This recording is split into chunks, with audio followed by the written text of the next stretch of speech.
A very good morning, ladies and gentlemen. We are at Valvx 2026. We have with us Mr. C.G. Shekar, General Manager, Precision Valves. It's good to meet you, Shekharji, at the show. Can you let us know more about? We have just heard your speech. So, can you let us know more about A, your company, what it does, and B, about the show a little bit? How are you feeling today's day one? So we are the Precision Engineering Group in Saudi Arabia, and then we do we are one of the leading valve service and manufacturer in Saudi Arabia, and we are having around 600 people are working with us. More than 600 people are working with us. We started with around 10 people, and now the 600 people are working with us.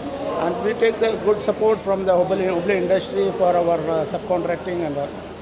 And sir, how do you see market growing in Saudi for this industry? Saudi is the fastest growing market in Middle East. If you compare the Middle East, Saudi has a 60% market share.